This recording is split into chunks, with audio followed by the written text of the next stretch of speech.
Salut, mon nom c'est Jean-François Labrie dans le cadre du cours de gestion financière des commodités GSF 4104, 6104. Je me suis demandé si on ne pouvait pas faire une analogie entre les marchés de commodités puis le transport de cette commodité-là, euh, ainsi que l'offre et la demande de ces commodités-là. Donc, le premier exemple que je vous propose, c'est, on a ici un marché qui représente le pétrole Brent, le pétrole de la mer du Nord en Europe. Là, on voit que le niveau ici se trouve à être quand même près de 50 mais pas encore à 100 Donc, on va mettre un carton blanc ici pour faciliter l'observation.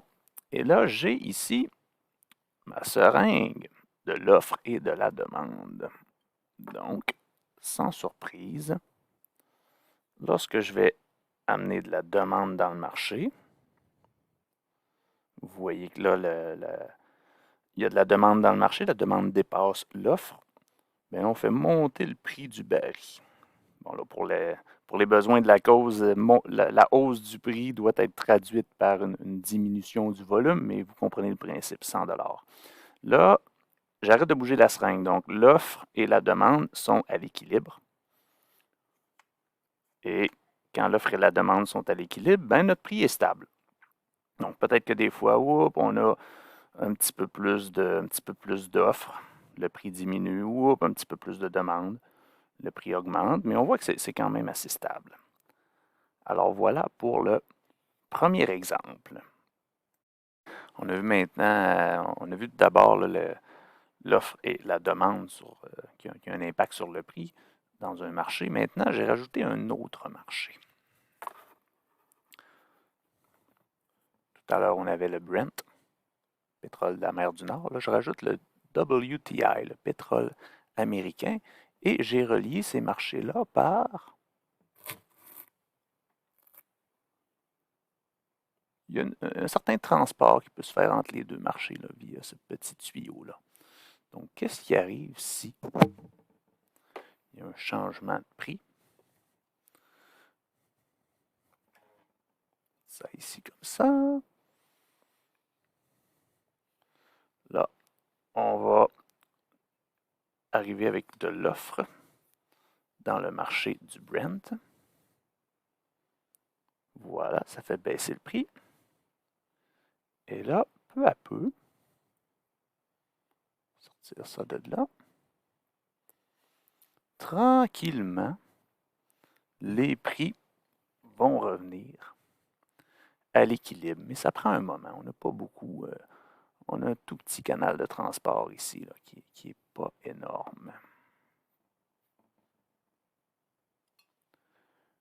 Mais vous voyez quand même que le prix du Brent qui avait chuté en direction du 50 est en train de revenir quelque part entre 50 et 100 et que, le prix du WTI va aussi le rejoindre.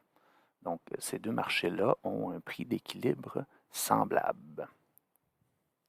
On prend une petite pause et on revient pour la prochaine démonstration. À tout de suite. On a vu l'effet de l'offre et la demande sur un seul marché. On a vu l'effet de l'offre et la demande sur deux marchés faiblement reliés. Maintenant, que se passe-t-il quand on a deux marchés comme ça qui sont fortement reliés? Vous voyez ici, là, il y a tout ce qu'il faut pour transporter la marchandise d'un marché à l'autre. On a toujours le marché du pétrole de la mer du Nord, le marché WTI. Qu'est-ce que ça représente ici, le transport? C'est la facilité avec laquelle on peut transporter le pétrole d'un endroit à l'autre dans le monde avec l'immense flotte mondiale de pétroliers. Donc, nos deux marchés sont mieux reliés que tout à l'heure. Voyons voir qu'est-ce que ça a comme impact sur la façon dont les marchés vont réagir à l'offre et à la demande. Donc ici, on va créer de la demande sur le marché de la mer du Nord. Voilà. Donc vous voyez que le prix du côté du marché américain, le WTI, va réagir beaucoup plus rapidement. Donc on voit que les prix se suivent de très près. Alors, c'est ce qu'on remarque quand deux marchés sont très bien connectés ensemble. Et on peut compléter ça avec un exemple d'un supply, une offre qui arrive en plus grande quantité plus rapidement. Voilà ici.